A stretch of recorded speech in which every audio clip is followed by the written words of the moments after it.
దేవుని పరిశుద్ధ నామానికి మహిమ కలుగును గాక. కూడి వచ్చిన స్థానిక సంఘ సభ్యులైన మీ అందరికీ కూడా మన ప్రభువును ప్రియ రక్షకుడైన యేసువారి పుణ్యనామంలో నా ప్రత్యేక వందనాలు. అల్పుడను దీనుడను నన్ను నా కుటుంబాన్ని ప్రేమించి ఆయన పరిచర్యలో స్థానిక సంఘాన్ని నడిపించడానికి, ఆయన పిల్లలైన మీకు ఆయన బోధలు అందించడానికి నాకు అనుగ్రహించిన తండ్రైన దేవుని బట్టి తండ్రిని దేవునికి సమస్త మహిమ ఘనత ప్రభలు ఆరోపిస్తున్నాను. కొద్ది నిమిషాలు దేవుని వాక్యం ధ్యానం చేసుకుందాం. క్రైస్తవ ప్రపంచం అంతా కూడా ఈరోజు ఒక ప్రత్యేకమైన దినంగా ప్రకటించుకుని పండగల్లో తేలాడుతుంది. డిసెంబర్ 25 అనేసరికి క్రైస్తవుల కంటే క్రైస్తవేతరులకు బాగా ముద్రడిపోయింది. డిసెంబర్ 25 అనగానే యేసుప్రభువు వారి పుట్టినరోజు అని. నాకు ఎక్కువ ఇవాళ అన్యజనులు అంటే క్రైస్తవేతరులు క్రీస్తు ప్రభుని తెలియని వాళ్ళు చాలామంది పెట్టారండి మెసేజ్లు, హ్యాపీ క్రిస్మస్ హ్యాపీ క్రిస్మస్ అని. అంటే ఫోన్లు కూడా చేసిన వాళ్ళు ఉన్నారు. వాళ్ళ ఉద్దేశం ఏంటంటే యేసుప్రభువు వారి వాళ్ళ పుట్టినరోజు అని వాళ్ళ ఆలోచన. యేసుప్రభువు వారు పుట్టాడు అని అనగానే మనకి ఏమనిపిస్తుంది? పుట్టాడు అనగానే ఏమనిపిస్తుంది? మనం ఏమయ్యాం? మనం కూడా పుట్టినోళ్ళమే కదా. ఒక 40 ఏళ్ళ క్రితమో 30 ఏళ్ళ క్రితమో మన వయసుని బట్టి ఆ వయసును లెక్కించుకుంటూ వెళ్తే ఆ వయసు వెనక్కి వెళ్తే ఆ రోజున మనం కూడా పుట్టినోళ్ళమే. అంటే పుట్టాము, పుట్టినరోజు చేసుకుంటున్నాము అని అనగానే మన మనసులో మన ఆలోచన ఎలా వెళ్ళిపోద్ది అంటే మనలాంటి వాడే మనలాగా పుట్టినరోజు చేసుకుంటున్నాడు. ఆయన 2000 సంవత్సరాల క్రితం ఈ తారీఖుని పుట్టాడు అనగానే మనలాంటి ఒక సాధారణమైనటువంటి వ్యక్తిగా మన మదిలో పడిపోద్ది. అందుగురించి క్రైస్తవ ప్రపంచం కంటే ముందు క్రైస్తవేతరులు యేసుక్రీస్తు వారిని అర్థం చేసుకోవడంలో పొరపడ్డారు. క్రైస్తవ ప్రపంచం కూడా యేసుక్రీస్తు వారిని అర్థం చేసుకోవడంలో పొరపాట్లు పడ్డారు. యేసుక్రీస్తు వారు ఆయన ఔన్నత్యం, ఆయన ఉన్నత స్థితి, శరీరధారిగా కన్యగర్భంలో పుట్టి భూమి మీదకి రాకమునుపు ఆయన ఉనికి, ఈ సృష్టి కలగక మునుపు ఆయన స్థితి ఈ క్రైస్తవ ప్రపంచానికి కూడా అర్థం అవ్వాలి. చెప్తాను మీకు. అంటే యేసుక్రీస్తు వారు ఎవరు అని అడిగినప్పుడు ప్రజెంటు అన్యజనులైన క్రైస్తవులైన క్రైస్తవేతరులైన యేసుప్రభువు వారు ఎలా అర్థమయ్యాడు అని గంటలు మన ప్రసంగాలు చేయక్కర్లేకుండా ఒక్క చిన్న మాట చెప్తాను. వాళ్ళకి ఎలా అర్థమయ్యాడు అన్నారు. 4 గుడ్డు వాళ్ళు ఒక ఏనుగుని పరిశీలించినట్టు ఉందంట. యేసుక్రీస్తు వారిని అర్థం చేసుకోవడానికి, యేసుక్రీస్తు వారిని గురించి తెలుసుకుని వారు చెప్పినటువంటి సమాచారం ఎలా ఉందంటే ఒక ఏనుగుని 4 గుడ్డోళ్ళు వెతికినట్టు ఉందంట. ఒక ఏనుగుని నిలబెట్టి 4 గుడ్డోళ్ళని అడిగారంట, ఏనుగు ఎలా ఉందో చెప్పాను. ఒక వ్యక్తి పట్టుకుని తోక పట్టుకున్నాడంట. తోకలా పట్టుకుని కిందకి వెళ్ళి వచ్చేసరికి ఏనుగు చీపురి కట్టలా ఉందన్నాడంట. ఏనుగు ఎలా ఉందంట? చీపురి కట్ట అంట. సరే నువ్వు పక్కేళ్ళు, నువ్వు రావయ్య అన్నాడు. ఇంకొకరిని తీసుకొచ్చేసరికి అతను కూడా పట్టుకున్నాడంట. ఇలా పట్టుకుని సేవి దగ్గరికి వచ్చింది అతను సేవి ఇలా పట్టుకుని ఇలా చూసి ఏనుగు చేటలా ఉందన్నాడంట. ఇంకొక అతని దగ్గరికి వచ్చేటోడికి అతను తొండం పట్టుకున్నాడు. ఏనుగు ఎలా ఉందయ్యా అని అడిగితే ఏనుగు ఒక వాటర్ పైప్లా ఉందన్నాడంట. ఇంకొకటి పట్టుకున్నాడు, ఒక దిమ్మలా ఉందన్నాడంట కాళ్ళు పట్టుకుని. అంటే వాళ్ళు పట్టుకున్నదే చూసి ఏనుగు ఇదే అంటున్నారు. తోక పట్టుకుని చీపురి కట్టని, చెవు పట్టుకుని చేటని, తొండం పట్టుకుని గొట్టమని. అంటే వాళ్ళ పరిధిలో ఏనుగు ఇది, ఏనుగంటే గొట్టం, ఏనుగంటే చీపురి కట్ట, ఏనుగంటే చేట, ఇలాగే చెప్పారు. క్రైస్తవ ప్రపంచం, క్రైస్తవేతరులు మొత్తం భూమి మీద పుట్టుకొస్తున్న ప్రతి మనిషి యేసుక్రీస్తు వారు ఎవరు అని అడిగితే ప్రవక్త స్వదేశంలో ఘనత పొందడు అని యేసుప్రభువు వారు చెప్పిన మాటను పట్టుకొచ్చి ముస్లిం సోదరులు యేసుక్రీస్తు వారు ప్రవక్త మాత్రమే అని చెప్పారు. ప్రవక్తే. వాళ్ళు తోక పట్టుకున్నారు అంతే. తోక వరకు అర్థమయ్యాడు ఆయన ప్రవక్త అని స్వయంగా ఆయనే చెప్పుకున్నారు కదా. ఆయన ప్రవక్త అన్నారు. కొంతమంది అన్నారు ఆయన 10 అవతారాలు ఉన్నాయి, 10 అవతారాలు ఉన్నాయి ఈ లోకంలో, 11 అవతారం యేసుక్రీస్తు అని చెప్పిన వాళ్ళు కూడా ఉన్నారు. హైందవ సహోదరులు కూడా యేసుక్రీస్తు వారిని చూడండి, షాపుల్లోని ఏదైనా మనం షాప్కి వెళ్ళామనుకోండి 3 ఫోటోలు ఉంటాయి. ఆ 3 ఫోటోలు ఉంటాయి అక్కడ. 3 ఫోటోలు ఎందుకు ఉంటాయి? హైందవ సోదరుల దగ్గర ఉన్న మంచి మనసు ఏంటంటే అందరినీ దేవుడిగా కొలుస్తారు. వాళ్ళ తప్పేం కాదు, ఆయన కూడా దేవుడిగానే కొలుస్తున్నారు. వాళ్ళకి అలా అర్థమయ్యాడు. కొంతమంది మహాత్ములు గాంధీ గారు లాంటి వాళ్ళు, సినిమా పాటలు రాసే ఎంఎం కీరవాణి లాంటి వాళ్ళు, సినిమా డైరెక్టర్లు రామ్ గోపాల్ వర్మ లాంటి వాళ్ళు, మహోన్నతులని పిలువబడినటువంటి టంగుటూరు ప్రకాశం పంతులు లాంటి వాళ్ళు, వీళ్ళందరికీ కూడా యేసుప్రభు వారు ఒక మహాత్ముడు, పురుషుల్లో పుణ్యపురుషుడు అంటే వాళ్ళకి ఎంతవరకు అర్థమయ్యాడో అంతవరకు యేసుక్రీస్తు వారి గురించి చెప్పడం వాళ్ళు చేసేసారు. ఆ కోణంలోనే మనం కూడా ఉండిపోయాం. అంటే యేసుక్రీస్తు వారు అంతకు మించి ఏం కాదు అన్నట్టు. యేసుక్రీస్తు వారు ఎవరు అని మనం అడిగినప్పుడు వాళ్ళు అదే కోణంలో ఉన్నారు కాబట్టి వాళ్ళు యేసుక్రీస్తు వారిని అలాగే నమ్ముతున్నారు, అలాగే ప్రకటిస్తున్నారు, అలాగే నమ్ముకుంటూ ముందుకు పోతున్నారు. కాబట్టి ఈ విషయంలో క్రైస్తవులు చాలా క్లారిటీ కలిగి ఉండాలి.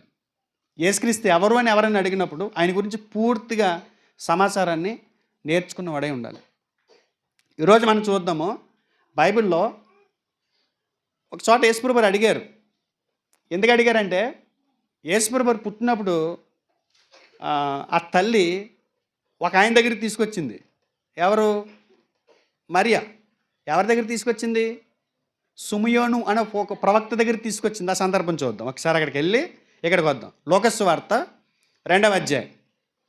లోకసు వార్త 2వ అధ్యాయము 33, 34 చదువుతాను చూడండి. యోసేపునకు ఆయన తల్లియు ఆయనను గూర్చి చెప్పబడిన మాటలను విని ఆశ్చర్యపడిరి. సుమయోను వారిని దీవించి, ఇదిగో అనేక హృదయాలోచనలు బయలుపరుచినట్లు ఇజ్రాయేలు అనేకులను పడుటకును తిరిగి లేచుటకును వివాదాస్పదమైనటువంటి గుర్తుగా ఈయన నియమింపబడి ఉన్నాడు. యేసుప్రభు వారు ఎందుకు నియమించబడ్డాడట? అనేక హృదయాలోచనలు బయలుపడినట్లు. యేసుప్రభు వారు ఎవరు అని అడిగేసరికి అనేక హృదయాలోచనలు బయటపడ్డాయి. వాళ్ళు చెప్పేశారు. ఆయన వివాదాస్పదమైనటువంటి ఒక గుర్తుగా ఉంటాడంట. ఆయన పుట్టుక, ఆయన మరణం, ఆయన జీవితం, ఆయన చరిత్రలో లేడని చెప్పి కూడా ఒకడు, ఆయన చరిత్రలో ఉన్నాడు కానీ శిలువ మీద ప్రాణం పెట్టలేదని కూడా ఒకడు, ఆయన ప్రాణం పెట్టాడు కానీ తిరిగి లేవలేదని కూడా ఒకడు, అసలు ఆయన పుట్టుక కన్యక పుట్టడం అనేది అబద్ధమని కూడా ఒకడు. మొత్తం ఆయన జీవితమే వివాదాస్పదమైనటువంటి గుర్తుకు ఉండిపోయాడు ఆయన. ఆయన జీవితంలో ప్రతి సందర్భం వివాదాస్పదం. మీరు ఏదైనా ఒక టాపిక్ అద్భుతాలు చేశాడు, అబద్ధం. ఒకవేళ చేశాడు, జ్ఞానబోధ చేశాడు, కాశ్మీర్ వచ్చి నేర్చుకున్నాడు జ్ఞానం. ఇక ఎవరి విషయంలో ఎంత వివాదాస్పదాలు ఉండవు. యేసుక్రీస్తు వారి విషయంలో ఎన్ని వివాదాలు వస్తుంటాయి. చెప్పేశాడు ఆయన. అలా పట్టుకున్న యేసుప్రభు వారు బాలుడే ఉన్నప్పుడు అలా పట్టుకుని చెప్పేశారు ఆయన. ఏమనంటే, వివాదాస్పదమైన ఒక గుర్తుగా ఆయన్ని నియమించాడు దేవుడు. మొత్తం అందరూ తల్లకిందులైపోతారు. మొత్తం అందరూ వాళ్ళ బుద్ధిహీనత అంతా బయటపడిపోద్ది ఆయన చూడంగానని చెప్పాడు. యేసుప్రభు వారు నేను ఈ లోకానికి ఎందుకు వచ్చాను అని అడిగితే ఆయన ఏం చెప్తాడు తెలుసా? ఆయన ఎందుకు వచ్చాడో చెప్తాడు. చాలా చక్కగా ఉంటుందండి ఆ మాట, మనం అర్థం చేసుకోం. ఒకసారి చూడండి, యోహాను సువార్త 9వ అధ్యాయము. యేసుక్రీస్తు వారు ఈ లోకానికి రావడానికి ఒక ప్రధానమైనటువంటి ఉద్దేశాన్ని చెప్పాడు ఆయన. 9వ అధ్యాయము 39వ వచనం. అప్పుడు యేసు, చూడని వారు చూడవలెను, చూచువారు గుడ్డివారు కావలెను. మేము చూస్తున్నాం అనుకున్న వాళ్ళు గుడ్డోలట, చూడలేదనుకున్న వాళ్ళు చూస్తారట. మనం గుడ్డోలు లోకానికి. ఎందుకంటే తమ్ముడు అన్నారు కదా ఇందాక, యేసుప్రభువుని నమ్ముకోవాల్సిన అవసరం ఏమైనా ఇంతమంది ఉండగాని మేము వాళ్ళకి గుడ్డోళ్ళ కనపడుతున్నాం. కానీ మేము నిజమైన చూపు కలిగిన వాళ్ళం అని నిరూపణ అయింది. నిజమైన చూపు అంటే ఏంటి? ఇంతమంది దేవుళ్ళలో నిజమైన వాడిని గుర్తించడం నిజమైన చూపు కాదండి. అన్నీ కనపడతాయి. వండర్ఫుల్ గాడ్ ఎవరో గుర్తించాలి, మమ్మల్ని రక్షించే దేవుడు ఎవరో గుర్తించాలి. అన్వేషిస్తాం, అన్వేషణ లేదు మనిషికి. అన్వేషించే వాడే యేసుప్రభు పాదాల దగ్గరికి వస్తాడు, యేసుప్రభుని నమ్ముతాడు. అందుగురించే మేము గుడ్డివాళ్ళమని లోకం అనుకుంటుంది, కానీ దేవుడు మేము చూస్తున్నాం అంటున్నాడు. వీళ్ళు అనుకుంటున్నారు మేము చూస్తున్నామని, కానీ వాళ్ళు గుడ్డోళ్ళు అని చెప్తున్నాడు యేసుప్రభు వారు. అందుకు వచ్చాడంట ఆయన భూమి మీదకి. ఆయన నమ్మని వాళ్ళు అందరూ చూస్తున్న వాళ్ళు, నమ్మని వాళ్ళు గుడ్డోళ్ళు. అది తేల్చడానికి వచ్చాడంట ఆయన. ఆ డిగ్గి తేల్చడానికి వచ్చాడంట. అదేనా నేను చెప్పాను, అది ఆయన చెప్పారా? ఏమంటున్నాడు? చూడని వారు చూడాలి, చూచువారు గుడ్డివారు కావాలి అను తీర్పు నిమిత్తము నేను ఈ లోకమునకు వచ్చినని చెప్పాను. వాళ్ళు అనుకుంటున్నారు మేము పెద్ద పెద్ద నేత్రలు వేసి చూస్తున్నామని. దేవుడు అంటున్నాడు మీరు గుడ్డోళ్ళరా, ఇంకా కనపడలేదు మీకు. యేసుప్రభు వారు అర్థం కాలేదు మీకు. ఆయన ఎవరో మీకు తెలియలేదు. ఆయన ఈ లోకానికి ఎందుకు వచ్చాడో తెలియలేదు. ఆయనకి పరిధులు పెట్టారు, ఆయన తక్కువ చేసి చూశారు. ఏదో ఒక ప్రాంతానికి ఆయన పరిమితం చేశారు. ఏదో ఒక జాతికి ఆయన్ని పరిమితి చేశారు. ఆయన ఎవరు మీకు అర్థం కాలేదు. అది నిగ్గు తేల్చడానికి వచ్చాడంట. ఎవడేంటో బయట అడద్దంట. బయట పడింది 2000 సంవత్సరాల క్రితం. ఇప్పటికి పడతానే ఉంది. యేసుప్రభు వచ్చేంత వరకు పడతానే ఉంటుంది. చూడాలి, వాళ్ళ కళ్ళు తెరుచుకోవాలి. తెరుచుకోవాలని అంటే మనం చెప్పాలి. ఏం చెప్పాలి? యేసుక్రీస్తు వారు ఎవరో చెప్పాలి. బైబిల్లో కొంతమంది వ్యక్తులను ఉద్దేశించి దేవుడు పరిశుద్ధాత్ముడు రాయించిన సంగతులు ఆలోచించేద్దాం. ఎప్పుడో 2000 సంవత్సరాల క్రితం పుట్టారాయన. ఎప్పుడు 2000 సంవత్సరాల క్రితం పుట్టారాయన. 2000 సంవత్సరాల క్రితం పుట్టిన వ్యక్తి గురించి మనం ఏం చెప్పగలం? మనకున్న సమాచారం గ్రంథ ఆధారాన్ని బట్టి చెప్పగలం. అసలు ఆయనతో పాటు తిరిగినోళ్ళే, ఆయనతో పాటు ఆయన సమకాలికులే, ఒక 100 సంవత్సరాలు అటు ఇటు అబౌవ్ బిలో ఆ మధ్య జీవించిన వాళ్ళు చక్కగా చెప్తారంటారా? మీకు అర్థం అవ్వలేదని నేను చెప్పింది. 2000 సంవత్సరాల క్రితం చరిత్ర మాకు ఏం తెలుస్తుందని మేము అప్పుడు లేం కదా అని మనం అనొచ్చు, సాగులు చెప్పొచ్చు. ఇప్పుడు యేసుప్రభు వారితోటే ఉండి, యేసుప్రభు వారి మధ్య ఉండి, ఇప్పుడు ఎవరైనా ఒక మంచి ఎమ్మెల్యే చేసి చనిపోయాడు అనుకోండి. ఒక 10 ఏళ్ళు 20 ఏళ్ళు ఎమ్మెల్యే చేశాడు, చనిపోయాడు అతను. ఆయన ఎమ్మెల్యేగా చేసినప్పుడు ఆయన పరిపాలన కింద మనం ఉన్నాం. తర్వాత ఒక 10 ఏళ్ళకో 20 ఏళ్ళకో ఆయన ఎలాంటోడని నన్ను అడిగాడు అనుకోండి ఎవరైనా, మనం చెప్పగలమా? చెప్పగలం. ఎందుకని మనం చూసాం. ఒక 20 ఏళ్ళు ఆయన పరిపాలన కింద మనం ఉన్నాం. ఆయన ఆయన పరిపాలన కింద ఉన్న వ్యక్తులు, పరిపాలన చూసిన వ్యక్తులు ఆయన పుట్టక ముందు కూడా ఉన్న వాళ్ళు ఉంటారు. మా కళ్ళ ముందు పుట్టాడు ఈ అబ్బాయి, ఎమ్మెల్యే అయ్యాడు, చక్కని పరిపాలన చేశాడని చెప్పేవాళ్ళు కూడా ఉంటారు. అంటే ఎదురుగుండా సమకాలికుడు కాబట్టి. అలాంటి సమకాలికుల్ని యేసుప్రభు వారు ఆయన భూమి మీద నడయాడుతున్నప్పుడే కొన్ని సంవత్సరాల పరిచయం అయిపోయిన తర్వాత ఎవడు ఊహించిన ఒక ప్రశ్న అడిగాడండి ఆయన. ఎవరు ఊహించరు. ఆ మాట చూద్దాం ఒకసారి. మత్తయి సువార్త 16 అధ్యాయం 13 వచనం. యేసు ఫిలిప్పుదైన కైసరయ ప్రాంతములకు వచ్చి మనుష్య కుమారుడు ఎవడని జనులు చెప్పుకొనుచున్నారని తన శిష్యులను అడగగా. ఏంటండి, నేను ఎవరని చెప్పుకుంటున్నారు అంతకీ? ఇదేం ప్రశ్న? అంటే ఆయన ఎవరని చెప్పుకుంటున్నారో ఆయన అడుగుతున్నాడు. అంటే ఆయన ఏ కోణంలో అడిగారు? ఆయన నన్ను సరిగ్గా అర్థం చేసుకోలేదు ఈ ప్రజలు, నేను ఎవరు ఇంకా అర్థం చేసుకోలేని ప్రజలు ఈ భూమి మీద ఉన్నారు, నేను ఎవరని చెప్పుకుంటున్నారని అడిగారు. దానికి శిష్యులు స్పందిస్తే ఏమంటున్నారు?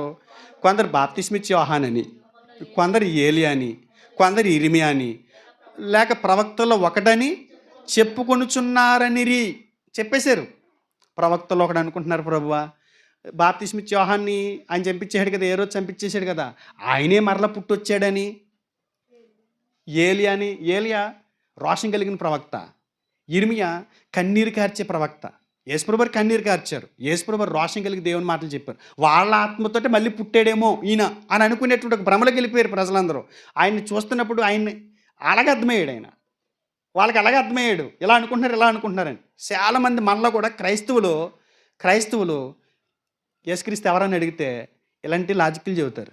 యేసుక్రీస్తు వారు దేవుని కుమారుడే, దేవుడు కాదంటాడు ఒకడు. యేసుప్రభు వారు దేవుడే, దేవుని కుమారుడు కాదు అని ఇంకొకడు అంటాడు. అంటే వీళ్ళు యేసుక్రీస్తు వారి మానవత్వాన్ని కాపాడే ప్రయత్నంలో యేసుక్రీస్తు వారి దైవత్వాన్ని ఛిద్రం చేశారు. యేసుక్రీస్తు వారి దైవత్వాన్ని కాపాడే క్రమంలో యేసుక్రీస్తు వారి మానవత్వాన్ని ఛిద్రం చేశారు. మొత్తం దైవ మానవుడైన క్రీస్తు ప్రభు ఆయన యొక్క ఔన్నత్యాన్ని కనుమరుగు చేసేసారు. అర్థం వాళ్ళది. ఆయన మానవ లోకంలో మానవాళికి ఆయన ఎరగని వాళ్ళకి తెలియలేదంటే పర్వాలేదు. క్రైస్తవులు అని బైబిల్ పట్టుకు తిరుగుతున్న వాళ్ళకి ఏం అర్థం అవ్వలేదు? ఆయన ఎవరో, ఆయన ఏంటో, ఎక్కడి నుంచి వచ్చాడో అర్థం. ఒక ఉదాహరణ చెప్తాను మీకు. ప్రాట్రిజం అని, గతికవాదం అని ఒక సంస్థ ఉంది, ఒక మతశాఖ ఉంది. అంటే బైబిల్కి సంబంధించిన, బైబిల్ పట్టుకుని ఉంటారు వాళ్ళు. యేసుక్రీస్తు వారి గురించి చాలా బాగా చెప్తారండి. అసలు మీరు చెప్పింది తప్పండి బాబా, యేసుక్రీస్తు వారి గురించి ఇంత గొప్పగా చెప్పారు అలా అంటారు మీరు అడిగితే. అలాంటి వాళ్ళు ఏమని చెప్పారు తెలుసా? యేసుప్రభు వారి కన్యకకు పుట్టడం ద్వారానే ఆయన ఉనికి స్టార్ట్ అయింది. యేసుప్రభు వారు మనలాంటివాడే. ఆయన పుట్టినప్పటి నుంచి ఆయన ఉనికిలోకి వచ్చాడు. కన్యకకు పుట్టక మునుపు ఆయన ఉనికిలో లేడని చెప్పారు. అసలు లేడు. ఈ భూమి మీద ఆయన కన్యక పుట్టక మునుపు తిరిగినట్టు కానీ, ఆయన ఉన్నట్టు కానీ, ఆ పరలోకంలో ఉన్నట్టు కానీ, నిత్యలోకంలో ఉన్నట్టు కానీ, నిత్యత్వం కలిగి ఉన్నట్టు కానీ, స్తుతించబడుతుంది. అసలు అవి ఏమీ లేవు, అంత అబద్ధం. ఆయన కన్యక పుట్టడం ద్వారా ఆయన ఉనికి ప్రారంభమైంది. తండ్రిని ప్రేమించి, తండ్రి ఎలా బ్రతకాలని కోరుకున్నాడో మనుషుల నుంచి, అలాగే తల్లి గర్భంలో రూపించబడినప్పుడు ఆ ఉద్దేశాన్ని ఎరిగి ఆయన ఈ భూమి మీద మానవ దేహాలు బ్రతికి చూపించాడు. మరి నేను ఈ లోకంలోకి వచ్చాను, నేను ప్రవేశించాను, తండ్రి పంపగా వచ్చాను అని మాటలు ఉన్నాయి కదండి అన్నాం అనుకోండి. వాటిని కూడా రిఫరెన్స్‌లు చూపిస్తున్నారు ఆళ్ళు. ఆశ్చర్యమేసేత్తది. చాలా ఆశ్చర్యమేసేస్తుంటది ఆ మాటలు వింటా ఉంటే. అంటే వాళ్ళకిష్టమైన వచనాలు తీసుకొని సంబంధం లేనటువంటి రిఫరెన్స్‌లు యాడ్ చేసుకొని మాట్లాడి యేసుక్రీస్తు వారు కేవలం ఉనికి అంతకు మునుపు లేదు. పుట్టినప్పటి నుంచి ఆయన ఉన్నాడు. ఆయనలా బతకాలని దేవుడు కోరుకున్నాడు అని ఇలా మాట్లాడుతుంటారు. ఇక యెహోవా సాక్షులున్నారు. తర్వాత మోర్మన్స్ ఉన్నారు. మోర్మన్స్ ఏమంటున్నారనుకుంటున్నారు? యేసుక్రీస్తు వారు సాతాను తమ్ముడంట. లూసిఫర్ తమ్ముడంట. బహుమంది భార్యలున్నారంట ఆయనకి అప్పుడు పుట్టినప్పుడు. అందులో మగ్దలేని భార్య ఒక ఆమె అంట. మోర్మన్స్ బ్లాక్ టై కట్టుకుని, వైట్ షర్ట్ వేసుకుని, బ్లాక్ ప్యాంట్ వేసుకుని వస్తారు. జాగ్రత్త మన మధ్య తిరుగుతున్నారు వాళ్ళు. ఎవరు యెహోవా సాక్షులు. మిఖాయేలు దేవదూత అంటే మొదలెట్టారు వాళ్ళు. యేసుక్రీస్తు వారు ఈ సృష్టిలో, దేవుడు చేసిన సృష్టిలో ఆయన ఒక సృష్టి, ఆయన సృజించబడిన ఒక జీవని ఆళ్ళు చెప్పారు. క్రైస్తవులని చెప్పుకుంటూ బైబిల్ పట్టుకుని తిరుగుతూనే మన మధ్యనే ఏరియాని ఉన్నాడు. తండ్రి ఎసెన్స్ యేసుక్రీస్తు వారికి లేదు. ఆయన సెమీ గాడ్ అంటే చిన్న దేవుడు. దేవుని స్వరూపం ఆయనకి లేదు, కానీ దేవుడు అంతటి వాడిగా ఈ భూమి మీద బ్రతికి చూపించాడు. దేవుడు ఎలా ఉంటాడో బ్రతికి చూపించాడు, కానీ ఆయన దేవుడు కాదని చెప్పాడు ఆయన. ఇలాంటివి ఇన్ని ఉన్నాయి. అంటే వాళ్ళకి ఎంతవరకు వాక్యం అర్థమైందో, వాళ్ళు ఎంతవరకు చదవగలిగారో అంతవరకే యేసుక్రీస్తు వారి గురించి మాట్లాడారు తప్ప ఇంకంతకంటే ఎక్కువ యేసుక్రీస్తు వారి గురించి వాళ్ళకి అర్థం కాల. ఆయన సమకాలికులకు తెలుసు అనుకున్నాం కదా మనం. కూడా తిరుగుతున్న వారికి తెలుసు అని అనుకున్నాం కదా. కూడా తిరుగుతున్న వారు ఏమనుకుంటున్నారయ్యా అని అడిగినప్పుడు యేసుప్రభువు వారు వాళ్ళు ఏమంటున్నారు? కొందరు ఇరిమియా అంటున్నారు, కొంతమంది బాప్తిస్మ ఇచ్చే యోహాను అంటున్నారు, కొంతమంది ప్రవక్తల్లో ఒకడు, కొంతమంది ఏలియా అంట. అంటే యేసుప్రభువు వారు సరిగా అర్థం కాల. అప్పుడు ఉన్న వాళ్ళకి అర్థం కాల. ఇంకా మనకు తెలుసు ఈయన కూడా ఎవరో శిష్యులు కూడా దోణిలో వెళ్తున్నప్పుడు ఏమన్నారు? సముద్రాన్ని కుతపలేసేస్తుంటే ఆ కెరటాలకి దోణిలు తిరగబడిపోయేంత భయం వేస్తే అప్పుడు యేసుప్రభువు వారిని లేపి మీకు చింత లేదా అని అడిగినప్పుడు యేసుప్రభువు వారు సముద్రాన్ని ఏమన్నారు? గద్దించారు. ఆగు అన్నాడు. సముద్రం వెంటనే ఒక యజమాని అరిసినప్పుడు, ఒక యజమాని కుక్కని పిలిచినప్పుడు తోక ఊపుకుంటే ఎలా వచ్చేస్తుందో, యేసుప్రభువు వారి అరుపుకి, యేసుప్రభువు వారి గద్దింపుకి ఆ సముద్రం తోక ఆడించుకుంటే నెమ్మలమైపోయిందంట. అప్పుడు కంగారు వచ్చేసిందంట వీళ్ళకి. ఈయన ఎవరు అన్నారంట. అంటే ఏంటి అర్థం? అప్పటి వరకు ఏమనుకుంటున్నారు మరి? కూడా తిరుగుతున్నారుగా. అంటే ఏదో ప్రవక్తలు అంటూ ఏదో అద్భుతాలు చేస్తున్నాడు అనుకున్నారేమో కదా. కొంతమంది అన్నారు త్రాగుబోతున్నారు, కొంతమంది వాళ్ళ సొంత తమ్ముళ్ళు. మతి స్థితి లేదు మా తమ్ముడికి, మా అన్నయ్యకి, ఏదో బ్యాగ్ ఇచ్చి తిరుగుతున్నాడు అన్నారు. మతి చెల్లించింది మా అన్నయ్యకి అని చెప్పారు. కొంతమంది యూదుల్లో కొంతమంది మోసగాడు, గ్యాంబ్లర్ అన్నారు. ఇలా రకరకాలుగా ఆయన గురించి చెప్పారు. కానీ ఆయన గురించి అప్పుడే అర్థం అవ్వలేదు, ఇప్పుడు అర్థం అవ్వలేదు, రాబోయే కాలాల్లో కూడా అర్థం అవ్వదు. అందు గురించి అర్థం చేసుకున్న మనం యేసుక్రీస్తు వారు ఎవరో చెప్పగలిగినప్పుడే నిజమైన క్రిస్మస్. ఏ స్టార్లు పెట్టుకుని పాంప్లెట్లు షేర్ చేసి అవి పెట్టేసి ఈ పెట్టేసి యేసుక్రీస్తు వారి గురించి గొప్పగా ప్రకటించేస్తున్నాం అని చెప్పుకోవడం కాదు. నిజం చెప్పటమే నిజమైన క్రిస్మస్. పాకేసేసి పాకలో పుడుకోబెడుతున్నారండి ఇప్పటికేనే. పాకేసి పాకలో పెడుతున్నారు. ఈ పాస్టర్ గారిని ఎట్టాలండి పాకలోని ఒక నెల. ఈ క్రిస్మస్ డిసెంబర్ 1 తారీఖున స్టార్ట్ అవుతుంది వీళ్ళకి, మత్స్యశాఖలోకి.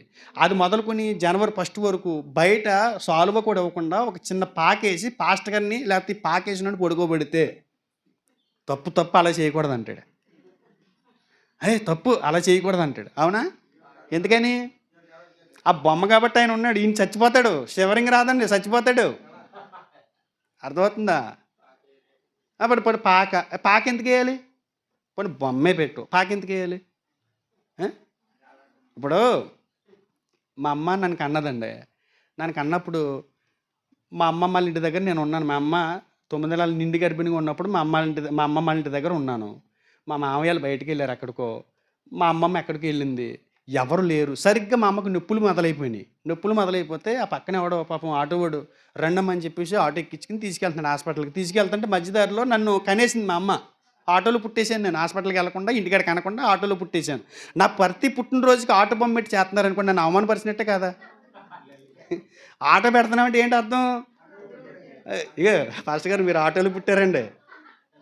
ఆయన చెప్పాడు, నక్కలకి బొరియలు ఉన్నాయి, ఆకాశ పక్షులకు గూళ్ళు ఉన్నాయి, నాకు తల వాల్చుకోవడానికి స్థలం కూడా ఇవ్వలేదే మీరు అని చెప్పి ఆయన బాధపడుతుంటే పాకేసి చూడు పాకలో అన పుట్టాడు ఏంటి ఎటకారం ఆడుతున్నారా?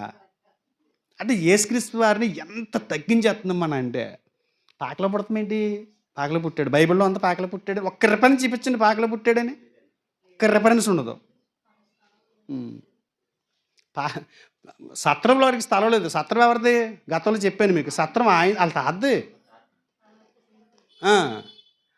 ఆ సత్రం ఎవరికి ఫ్రీగా ఇచ్చేసారు వాళ్ళు. వాళ్ళేమో ఈ ప్రయాణం చేసే వాళ్ళకి లాడ్జ్ కింద ఇచ్చేసారు వాళ్ళకి. అర్థమవుతుందా? అంటే యేసుక్రీస్తు వారిని మనం సరిగా అవగాహన కలిగి ఉండకపోతే ఆయన్ని ప్రకటించలేం. నమ్మేసుకుంటే సరిపోదండి, ఆయన గురించి పూర్తి అవగాహన కలిగి ఉండాలి, అర్థం చేసుకోవాలి. చూద్దాం కొన్ని, అంటే పూర్తిగా నేను యేసుప్రభు వారి గురించి ఈ గంట 10 నిమిషాలు చెప్పేస్తాను అనుకోవడం కూడా అవివేకం అవుతుంది. ఎందుకంటే ఒక 50 ఏళ్ళు పూర్తిగా ప్రతి క్షణం చెప్పుకుంటూ వెళ్తే 50 ఏళ్ళు కూడా సరిపోదండి ఆయన గురించి చెప్పాలంటే. యోహాన్ గారు చెప్పాడు, ఆయన గురించి రాసిన పుస్తకాలు పెట్టాలంటే ఈ భూమే సరిపోదన్నాడు. ఆయన గురించి కాదు, క్షమించాలి, ఆయన చేసిన అద్భుతాలు రాయాలంటే, ఆయన చేసిన అద్భుతాలు రాస్తే ఆ పుస్తకాలు పెట్టడానికి ఈ భూమి కూడా సరిపోదంట. ఇంకా ఆయన కార్యాలు రాయాలంటే, ఆయన గురించి రాయాలంటే ఇంకేం పడుతుంది కదా.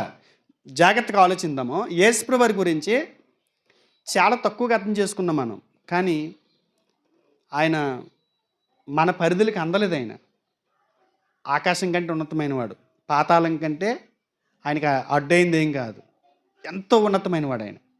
ఆయన గురించి వీళ్ళు ఎవరెవరో ఏదేదో అనుకున్నాం కదా, కానీ కొంతమంది ఆయన అర్థం చేసుకున్న వ్యక్తులు, అర్థం చేసుకున్న ఒక ప్రవక్త మాట్లాడిన ఒక మాట మీకు చూపిస్తాను. ఒకసారి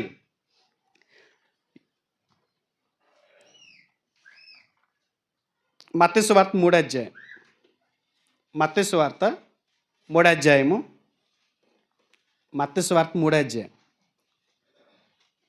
11వ వచనం. మత్తయి సువార్త 3:11. మారు మనసు నిమిత్తము నేను నీళ్లలో మీకు బాప్తిస్మిచ్చుచున్నాను, అయితే నా వెనక వచ్చుచున్నవాడు నాకంటే శక్తిమంతుడు, ఆయన చెప్పుల మోయిటకైనను నేను పాత్రుడను కాను. ఎవరండి ఈ స్టేట్మెంట్ ఇచ్చింది? యేసుక్రీస్తు వారి బాప్తిస్మిచ్చి యోహాన్ అండి. బాప్తిస్మిచ్చి యోహాన్ గారు అంటున్నాడు, నేను నీళ్ళలో మీకు బాప్తిస్మిచ్చాను, కానీ నా వెనక వచ్చుచున్నవాడు నాకంటే శక్తిమంతుడు. నాకంటే శక్తిమంతుడు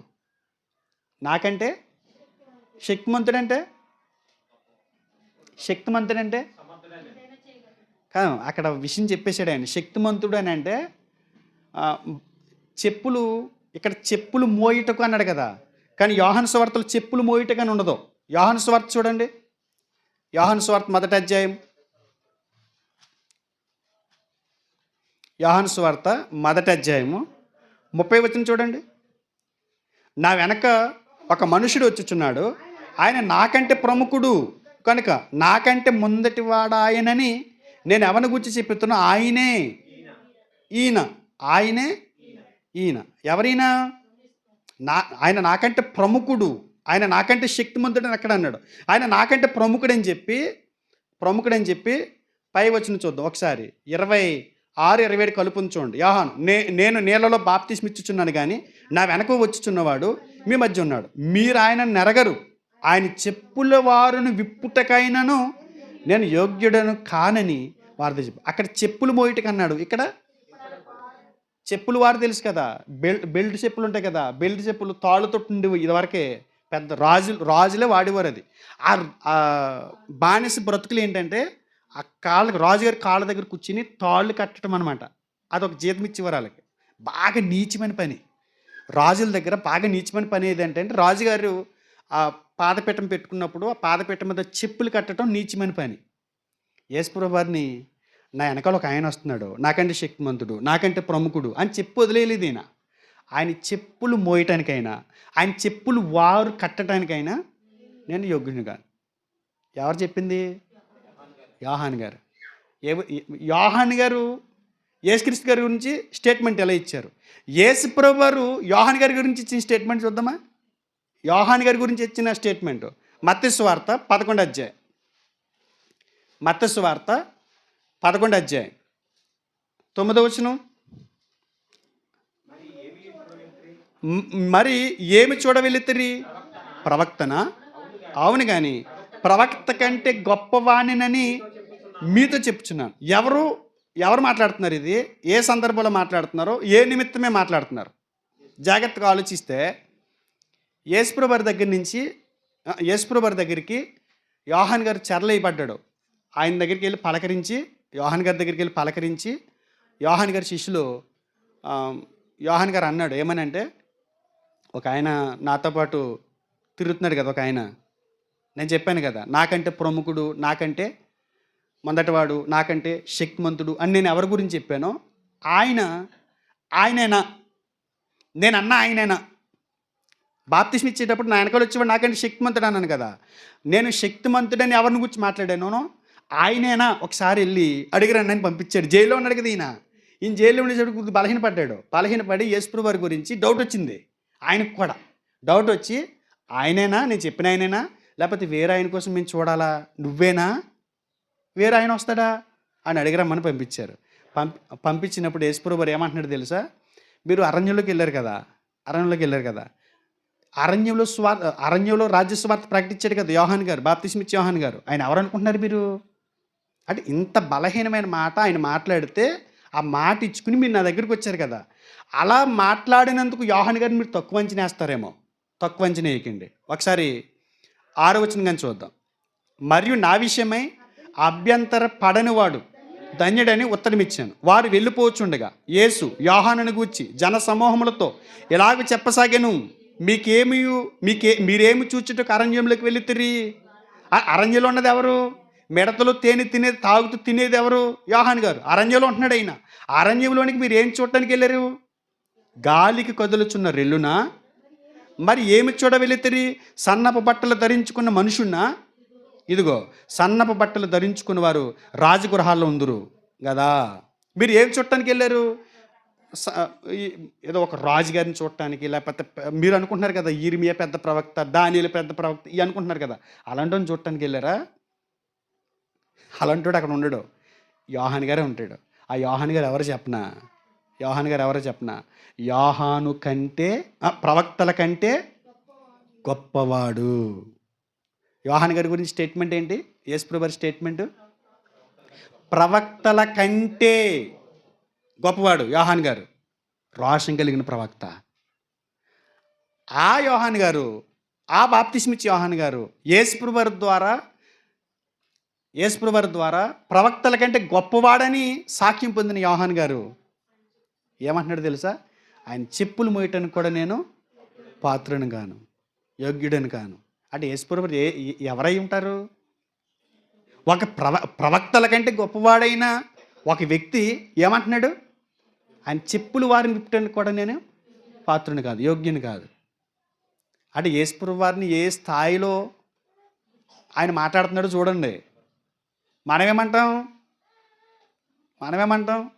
చాలా సింపుల్గా మాట్లాడుతుంటాం ఆయన గురించి. ప్రవక్త అంటాం.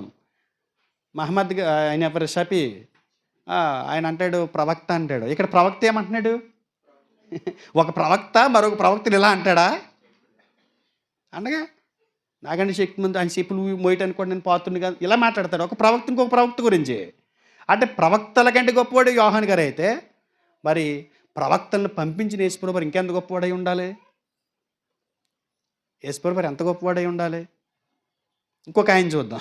ఇప్పుడు బాప్తిస్మ ఇచ్చే యోహాను ఇచ్చిన స్టేట్మెంట్ని బట్టి యేసుప్రభు వారు ఎవరని అనుకోవాలి? మనం దేవుడని అనుకోవాలి. ఎందుకంటే ప్రవక్తల కంటే గొప్పవాడు ఆయన అయితే, ఆయనకి ప్రవక్తలు పంపించి ప్రవక్తల కంటే గొప్పవాడిని పంపించింది ఆయనేమవ్వాలి? దేవుడే ఉండాలి కదా. మరి చూడండి ఒకసారి ప్రకటన గ్రంథం మొదటి అధ్యాయం, 17వ వచనం. ప్రకటన గ్రంథం మొదటి అధ్యాయం 17వ వచనం. నేను ఆయనను చూడగానే చచ్చిన వాని వలె ఆయన పాదముల యొద్ద పడి తిని. ఎవరండి? 12వ వచనం కూడా చూద్దామా?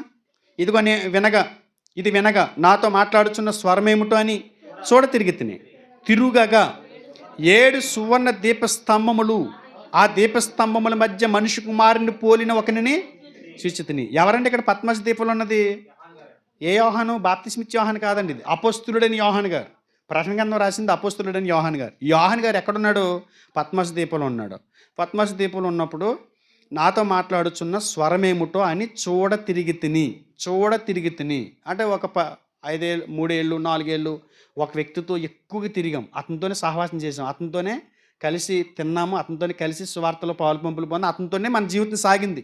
అలాంటి వ్యక్తి బయట ఉండి తలుపేసుకుని ఉన్న లోనున్న వ్యక్తితో పిలిచాడు అనుకోండి, ఆ స్వరం మనం గుర్తుపట్టమా?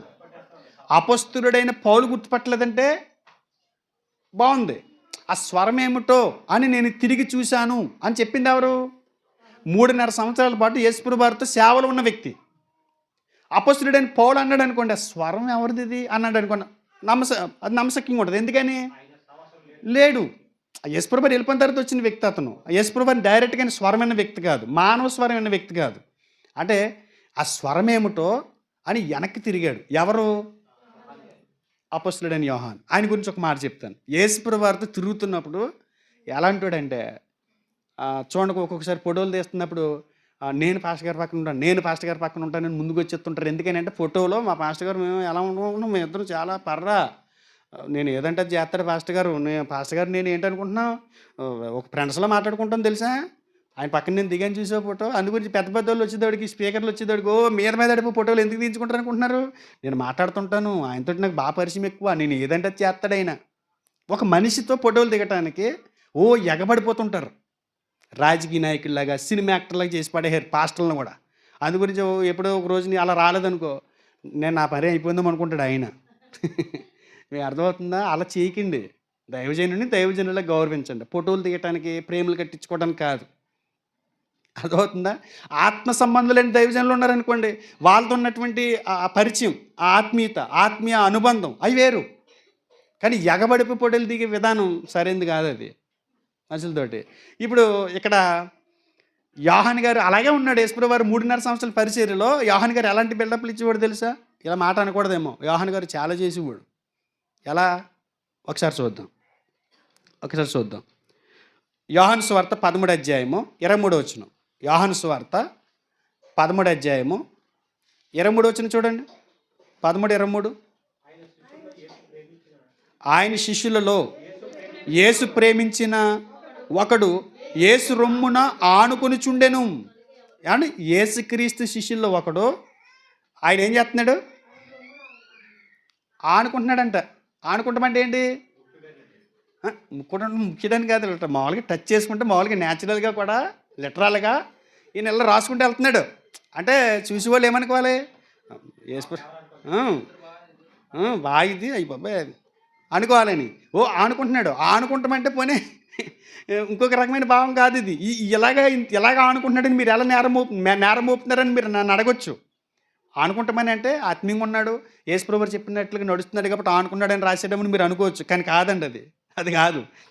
ఆధారం చూపిస్తాను మీకు. మత్తయి సువార్త 20 అధ్యాయం. మత్తయి సువార్త 20 అధ్యాయం 21 వచనం చూడండి. 20 కూడా చూద్దాం. అప్పుడు జబదేయి కుమారుల తల్లి తన కుమారులతో కూడా ఆయన వద్దకు వచ్చి నమస్కారం చేసి ఒక మనవి చేయబోగా. ఎవరండి? జబదేయి కుమారుల తల్లి. జబదేయి కుమారులు ఎవరు? యాకోబు, యోహానుల తల్లి సలోమి. ఈ సలోమి ఎవరంటే యేసుక్రీస్తు వారి తల్లిగా పాత్ర వహించింది కదా మరియ తోడుకోడలు. ఎవరు అనుకుంటున్నారు? సలోమి. అంటే ఇప్పుడు వీళ్ళిద్దరు ఎవరు? యోహాను గారు, యేసుక్రీస్తు వారు ఎవరు? పెద్దమ్మ, పిన్నమ్మ, బిడ్డలు, అన్నదమ్ములు. అమ్మ అన్నయ్య నీ మాట చెప్తే తింటాడు అని చెప్పి రిక్వెస్ట్ చేశారు. వెళ్ళి ఎవరి దగ్గరికి వెళ్ళి? వాళ్ళ అమ్మ దగ్గరికి వెళ్ళి, మేము చెప్తే ఎండైనా నువ్వు చెప్తే పెద్దమ్మనో చిన్నమ్మనో గౌరవంతో నీ మాటకి స్పందిస్తాడని చెప్పి వాళ్ళ అమ్మని పంపించారు. పంపించి 21 వచనాలు మాట్లాడుతుంది. నీవేమి కోరుచున్నావని ఆయన అడిగాను. అందుకే ఆమె నీ రాజ్యమందు నా 2 కుమారులు ఒకడు కుడి వైపున ఒకడు ఎడం వైపున కూర్చుండబెట్టి సెలవమ్మని ఆయనతో. ఇలా ఏంటి? ఆతృత పడిపోయాడు. ఆయన కుడి పక్కన నేను కూర్చుంటాను, ఎడం పక్కన మా తమ్ముడు కూర్చుంటాడు. ఆతృత పడిపోయారు ఆయనతో కూర్చోవడానికి. ఇప్పుడు ప్రకటన గ్రంథం రాసేసరికి ఆయన పునరుద్ధానుడు యేసుప్రభు పరలోకానికి వెళ్ళిపోయారు. వెళ్ళిపోయిన తర్వాత 65 సంవత్సరాలకి పద్మాస దీపంలో చెరసాల చేయబడి కూర్చున్నప్పుడు ఒక స్వరం వినపడింది. ఈ స్వరానికి ఆ స్వరానికి సంబంధం లేదు.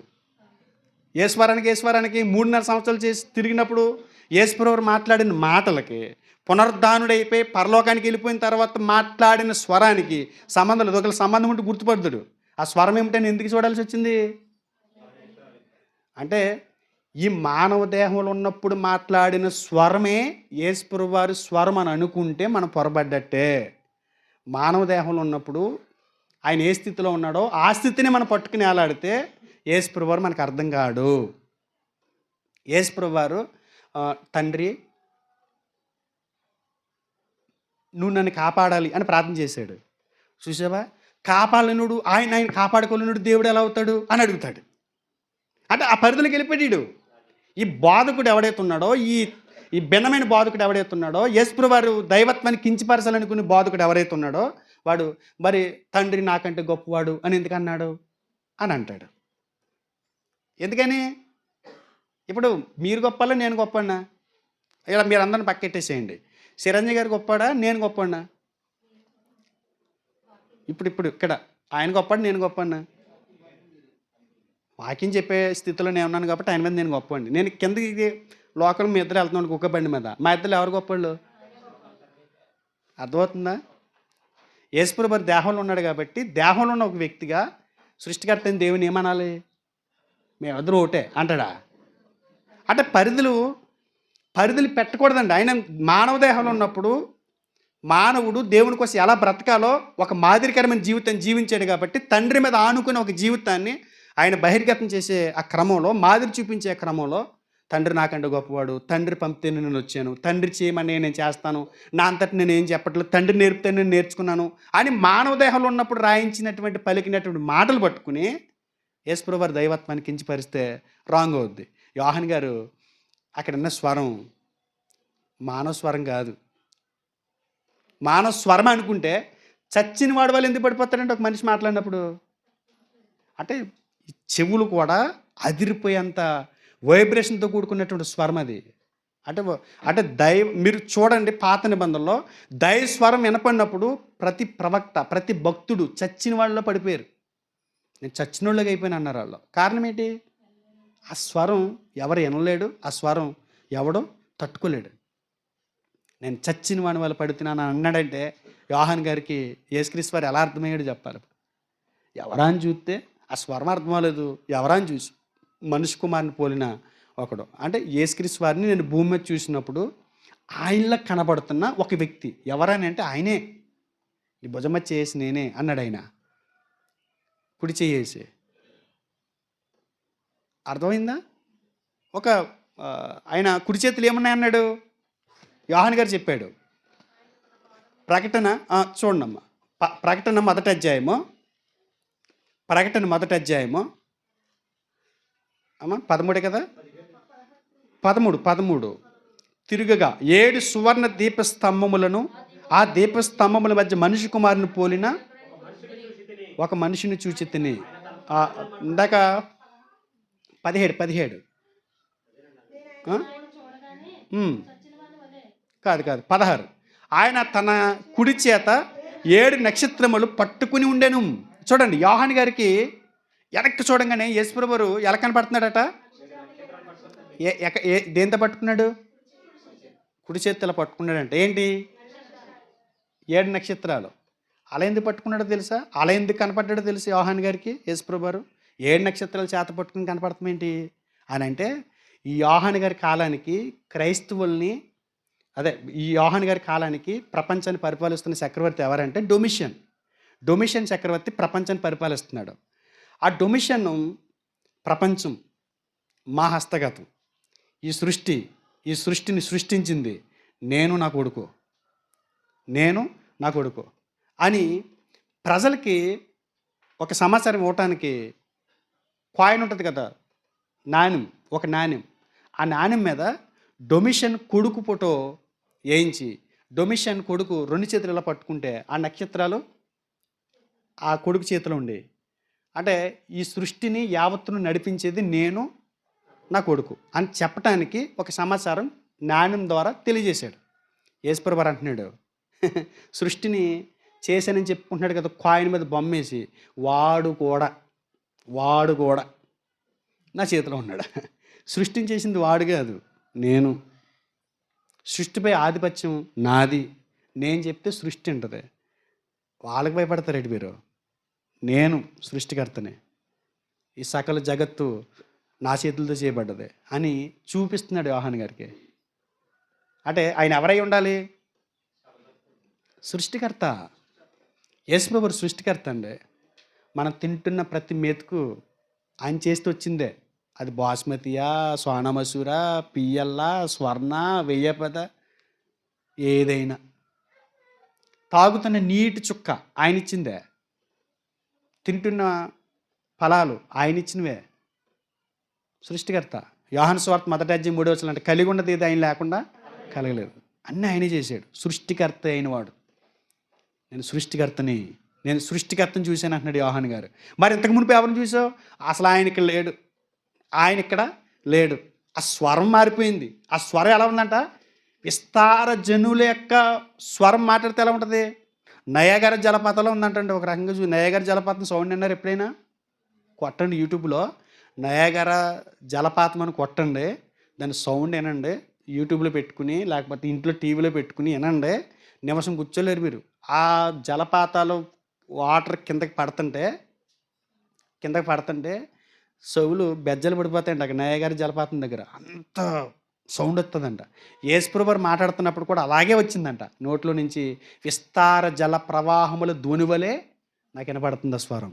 నాకు అలా అర్థం అవ్వలేదు. స్వరం అంటే వాటర్ వెళ్తున్నప్పుడు వచ్చే ఆ సౌండ్ అంట. యేసుక్రీస్తు వారు ఎంత గొప్పవాడు మీరు ఆలోచించండి. అలాంటి ఆయన, అటువంటి వ్యక్తి, అటువంటి దేవుడు, కలిగి ఉన్నది ఏది ఆయన లేకుండా కలగలేదని చెప్పబడిన యేసుక్రీస్తు వారు 2000 సంవత్సరాల క్రితం మన కొరకు ఈ శరీరంలోకి ఎందుకు వచ్చాడు? సృష్టికర్త అయిన వాడు సృష్టిలోకి ఎందుకు వచ్చాడు? కలిగి ఉన్నది ఏది ఆయన లేకుండా కలగలేదని చెప్పబడిన వాడు ఆయనే సృష్టిలో ఒక భాగంగా మనలాంటి ఒక మనిషిలా తల్లి గర్భంలో ఎందుకు రూపించబడాల్సి వచ్చింది? ఇది అర్థం చేసుకుంటే మనం నిజమైన క్రిస్మస్ చేసినట్టే. అర్థమైందా? ఇలాంటి వాళ్ళు 2 విషయాలు చెప్పాను మీకు. చాలా ఉన్నాయి.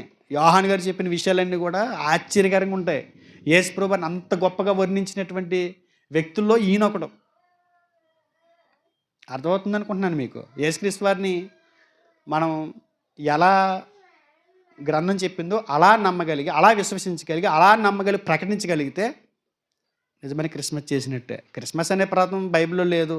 క్రిస్మస్ అనే పదం బైబిల్ చోటు ఇవ్వలేదు దానికి. క్రిస్మస్ తాత అనేవాడు ఎవరు లేరు. క్రిస్మస్ ట్రీ అనేది బైబిల్కి సంబంధించింది కాదు. ఇవన్నీ మధ్యలో 15వ శతాబ్దం దాటిన తర్వాత వచ్చినాయి. కనీసం అపోస్తులు ఉన్నప్పుడు వచ్చినా మనం దాన్ని యాక్సెప్ట్ చేయొచ్చు, నమ్మొచ్చు. 1700 సంవత్సరాల తర్వాత వచ్చినాయి ఇవన్నీ. క్రిస్మస్ తాత, క్రిస్మస్ ట్రీ, క్రిస్మస్ ఏంటి లైటింగ్లు, పండగ ఎక్కువైపోయింది. కాలిఫోర్నియాలో, అమెరికాలో కాలిఫోర్నియా రాష్ట్రంలో ఒక బర్త్డే జరుగుతుందంట. బర్త్డే జరుగుతున్నారు. లేక పుట్టారంటండి ఆ కుర్రోడాలకి. ఆ బాబు పుడితే మొత్తం రాష్ట్రంలో ఉన్న వాళ్ళందరూ వచ్చేయాలని చెప్పారంట ఇన్విటేషను. జనాలు వస్తున్నారంట. సరిగ్గా శీతాకాలం ఇదే రోజులో పుట్టాడు ఆయన, ఆ బడ్డగాడు. ఆ బాబు పుట్టేసరికి అందరూ వచ్చేస్తున్నారు. వచ్చేసేసరికి వచ్చిన వాళ్ళు అందరూ ఇది వేసుకొస్తున్నారు, చలికోట వేసుకొస్తున్నారు. వేసుకొచ్చిన వాళ్ళు లోనికి వచ్చిన వాళ్ళు లోనికి చలికోట వేసుకురారు కదా, సూట్లు గీట్లు అన్నీ చూపించుకోవాలి కదా. మరి మన దేనికి పండగలు? దేనికి? ఆనందించడానికి, తినటానికి. పంటి పండగ, ఒంటి పండగ, ఇంటి పండగ అంట. పేర్లు ఎట్టేసారు చాలామంది. కక్క తినడానికి, సుక్క తాగడానికి కొంతమందికి. ఇవి వస్తున్నారు. తీసి ఎవడో ఫస్ట్ మరలంటుడు వచ్చినట్టున్నాడు, తీసేసి పక్కన అలా పెట్టేసి నమస్తానండి వచ్చేసాడు. అలాగే అందరూ వచ్చేస్తున్నారు, లోనికి వచ్చేస్తున్నారు. జనం పోగడిపోయారు. కేక్ కట్ చేసేద్దాం, బాబుని తీసుకురాని అన్నారు. బాబు కనపడతలేదు ఎక్కడో. తీరా చూస్తే ఏమి లేడు, ఎక్కడ లేడు. ఉయ్యాల పొడుగుపెట్టిన అంది ఆవిడ. ఉయ్యాల పొడుగుపెట్టిన చూస్తే ఇంతకీ ఈడు ముందు ఆ కోట వేసింది ఆ ఉయ్యాల మీద వేసాడు. వచ్చిన వాళ్ళు అందరూ ఉయ్యాల మీద వేసేసారు. అయ్యో బాబు ఇక్కడ ఉన్నాడని చెప్పి, ఉయ్యాలో ఉన్నాడని చెప్పి మొత్తం అనేది తీస్తే బాబు ఊపిరాడక చచ్చిపోయాడు. జరిగిన స్టోరీ నిజంగానే, అది చనిపోయాడు. ఇంతకీ తాగిబోడు తాగుతున్నాడు, తినేవాడు తింటున్నాడు, గంతులేసేవాడు గంతులేస్తున్నాడు. ఇంతకీ అసలైన చనిపోయాడు, బర్త్‌డే బాయ్ చనిపోయాడు. ఈ క్రిస్మస్ పేరు చెప్పి యేసుక్రీస్తు వారిని మరల మనం చంపుతున్నాం తప్ప, మనం చేసే పండగ దండగే. మనం చేసేది ఏమీ లేదు. నిజమైన క్రిస్మస్‌ని మనం చూపించలేకపోతున్నాం. ఆ క్రిస్మస్ ఆయన పుట్టినరోజు అని ఒక పేరు ఒకటి ఎట్టేసి మనం పండగ చేసుకుంటున్నాం. ఆయనకి చోటు ఉండలేదు. ఆయన చనిపోయాడు. ఆయన మన జీవితాల్లో చోటు లేదు. ఆయన మన జీవితాలను చంపేసాం, మరలా సిలువేసేసాం ఆయన్ని. హడావుడి మాత్రం చేస్తాం. దేనికి పండగ? నేను మంచి బట్టలు వేసుకున్నాను చూపించాలి. ఏంటి పండగ? మంచి గాజులు కొనుక్కున్నాను చూపించాలి. దేనికి పండగ అని అడిగితే మేము ఎంత గొప్ప వాళ్ళమో చూపించుకోవడానికే. ఇది కాదండి క్రిస్మస్ అంటే. ఆయన ఔన్నత్యాన్ని అర్థం చేసుకుని, ఆయన త్యాగాన్ని అర్థం చేసుకుని, ఆయన ఏ స్థితిలో ఉన్నవాడై ఉండి ఈ లోకానికి వచ్చాడో మనం అర్థం చేసుకోగలిగితే, ఆయన ఏ స్థితిలో ఉండి జీవాధిపతి అయిన వాడు, జీవానికి అధిపతి అయిన వాడు, జీవం అంటే ఆయన ప్రసాదించేదే. సమస్త మానవకోటి, సమస్త జీవకోటి ఆయన జీవాన్ని ప్రసాదిస్తుంటే బ్రతుకున్నాయి. అలాంటి జీవాధిపతి, జీవం అంటే క్రియేట్ చేసినోడు, ఆ జీవాన్ని పోగొట్టుకోవాల్సిన పని ఏంటి? ఆ జీవాన్ని వదిలేయవలసిన పని ఏంటి? ఆయన చనిపోవాల్సిన అవసరం ఏంటి? అంటే మనం చేసే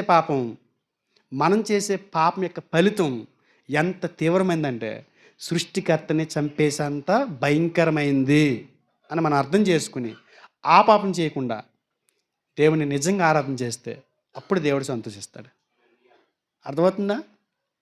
సృష్టికర్తని చంపేశారా బాబు మీరు అన్నట్టుగా ఆయన ఇంటెన్షన్ ఇస్తున్నాడు మనకి, అర్థం చేసుకోండి అని. ఆయన వచ్చాడు, నాకు యేసుక్రీస్తులా మీరు బ్రతకగలిగితే నిజంగా నేను సంతోషిస్తానని చెప్పాడు ఆయన. ఏం చేయాలి? మనం క్రీస్తును పోలి నడవాలి. క్రీస్తు మనకు మాదిరి ఉంచిపోయాడు. ఆఖరి వచ్చిన చూసుకుని మనం ముగించుకుందాం. యోహాను రాసిన మొదటి పత్రిక 5వ అధ్యాయం. యోహాను రాసిన మొదటి పత్రిక 5వ అధ్యాయము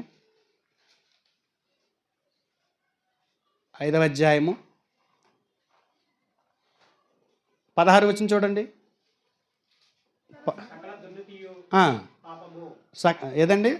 క్షమించాలి, 4వ అధ్యాయం 4:13 అండి.